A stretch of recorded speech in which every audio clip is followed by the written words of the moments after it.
Hello beautiful people, welcome back to my YouTube channel. और हमेशा की तरह मेरे चैनल को लाइक शेयर सब्सक्राइब और फॉलो करना भूलें, क्योंकि मेरा भी आपसे पूरा वादा है कि मैं भी कुछ नया सीखूंगी, वो आपको भी सिखाऊंगी और आप भी सीखते रहो और मैं भी नई नई चीज़ें सीखती रहूँगी। तो आज हम लोग बात करेंगे, क्योंकि हम मैनिफेस्टेशन पे बहुत ज़्यादा बातें कर रहे हैं, हमें जब ये पता ही नहीं है चीज़ वर्क कैसे करती है और इनको वर्क को प्रोसेस में लाता नहीं है। वो दो हमारे इन दो ब्रेन का ही खेल है, बाकी इस यूनिवर्स में कुछ भी मतलब जो सबसे बड़ी भयंकर चीज़ है ना, वो ब्रेन ही है हमारे पास में।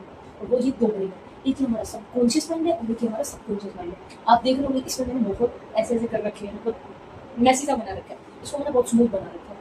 मैसी सा इसलिए क्योंकि ये ब्रेन बहुत ओवरथिंक करता है चीज़ों को लेके, डिसीजन को लेके, आप क्या कर रहे होते हो उनमें बहुत ओवरथिंक करता है। मैं आपको बहुत क्लियरली और क्रिस्टल क्लियरली चीज़ें समझाना चाहती हूँ कि वो कैसे होता है। सबसे पहले बात, जो ये ब्रेन होता है हमारा कॉन्शियस ब्रेन, ये 5% होता है, ठीक है। लेकिन हम इस 5% के पीछे इतना भागते वही होता है ना, जो चीज़ आपको बहुत कम मिलेगी ना, आप उसके पीछे उतना ही भागोगे। लेकिन वही चीज़ आपको सबसे ज़्यादा मिल रही होती है ना, आप उसके पीछे कभी जाओगे ही नहीं, क्योंकि आपको पता है वो तो है ही।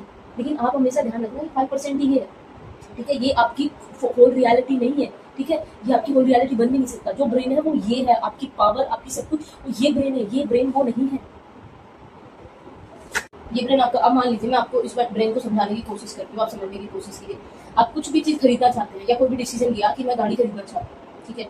उसमें ये जो आपका कॉन्शियस माइंड है ना, ये बहुत ज़्यादा सोचेगा, थिंक करेगा उस चीज़ पे कि मैं वो गाड़ी कैसे खरीदूंगी, वो तो इतनी महंगी है, मेरे पास इतना पैसा नहीं है, मैं लोन कैसे लूंगी। ये अच्छी चीज़ें भी आपको सोचने के लिए बोलेगा और बुरी चीज़ें भी आप सोचने के लिए बोलोगे। लेकिन आपका दिमाग और हमारी बॉडी क्या होती है, हमारे जो पहले से ही चीज़ें बन चुकी है ना, हम हमेशा बुराई को ही तरफ जाते हैं और बुराई को ही सोचते हैं, अच्छी चीज़ों को नहीं सोचने की कोशिश करते, ठीक है। तो ये हमें, अब मान लीजिए मैं अपना बोलूँ तो, अगर मैंने पढ़ाई करने का डिसीजन लिया, मुझे पढ़ना है, कल से प्रॉपर टाइम टेबल से पढ़ना है, ये उसमें 1000 मेरे को बातें समझाएगा कि तुझे पढ़ने की क्या जरूरत है, तू तो शार्प माइंडेड है, तू तो कम नहीं, पढ़ना सबको ही है, चाहे शार्प माइंडेड हो या कम माइंडेड हो। कंसिस्टेंसी ऑलवेज मैटर करती है, क्योंकि आप चाहे कम पढ़ो या ज़्यादा पढ़ो, पर पढ़ो रोज, कंसिस्टेंसी मैटर करती है। लेकिन ये आपको बहुत चीज़ें बताएगा, आपका इंटरेस्ट कहीं और उस टाइम पे कहीं और भी लेके जाएगा। ये इसको समझाना होता है, भाई ये मेरा इंटरेस्ट अभी तो डगमगा मत, मुझे पढ़ना है तो मेरे को पढ़ने दे। इसको समझाना पड़ता है, इसको बच्चे की तरह समझाना पड़ता है, क्योंकि ये पहरेदार है, ये वो पहरेदार है जिसको हमें बहुत आइडेंटिटी देनी पड़ती है, समझाना पड़ता है, ताकि हमें सबकॉन्शियस माइंड के पास में चले जाए।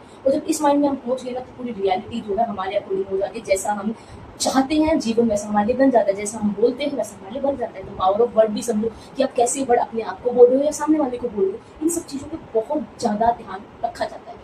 आप किसी भी अच्छे इन्फ्लुएंसर या बिजनेस माइंड में किसी से भी मिलेंगे, वो इन सब चीज़ों का बहुत ध्यान रखते हैं, क्योंकि उनको पता होता है कि ये चीज़ें एग्जिस्ट करती हैं, ठीक है। आपको अब हमारा ये कॉन्शियस माइंड समझ में आया। अब ये मेरे को प्रोक्रास्टिनेट भी करेगा कि यार कल से पढ़ लेंगे, परसों से पढ़ लेंगे, अब संडे आ गया, संडे को आपने तो मंडे से पढ़ लेंगे। वो आप समझ रहे, अगर आपने एक कल को छोड़ा तो मतलब अगर आपने कल से शुरू किया, प्रोक्रास्टिनेट कर दिया, मान लीजिए आपका साल खराब गया, मतलब एक कल को छोड़ने पे पूरा साल निकल जाता है।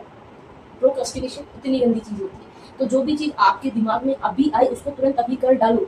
कल का मत सोचो कि मुझे कल करना है, परसों करना है, तो मत सोचो, बिल्कुल ही मत सोचो। उस काम को आज ही कर डालो, ठीक है। उसके बाद ये लॉजिक्स भी निकालता है, प्यार में लॉजिक नहीं, वो इंसान को ऐसा होगा, नहीं यार, सामने वाले इंसान को हम सोचते भी नहीं, समझते भी नहीं, इतने लॉजिक्स निकाल देते हैं, ठीक है। इतने बहुत ज़्यादा लॉजिक, यार नहीं उसने इस इंटेंशन से किया होगा, इसने लेकिन सामने वाले के वो अपने लॉजिक हमने निकाले, सामने वाले के लॉजिक हमने, ये लॉजिक्स निकालता है, फीलिंग्स में निकालता है, इमोशंस में नहीं जाता। इसके अंदर फीलिंग इमोशन की कमी होती है, इसमें नहीं होती फीलिंग इमोशन, ठीक है। डिसीजन लेता है, अवेयर होता है चीज़ों को लेकर, लेकिन फिर भी ये 5% होता है, ठीक है, बहुत 5% है, क्योंकि ये बहुत चीज़ों को लेकर सवाल जवाब करके आपको बहुत ओवर थिंकर बना देता है। लेकिन हमारा जो मेन ब्रेन है ना भाई, वो यही है, सब कुछ 90% होता है, ये 95%, 5% के लिए आप 95 को इग्नोर करें, ये आपकी मूर्खता है।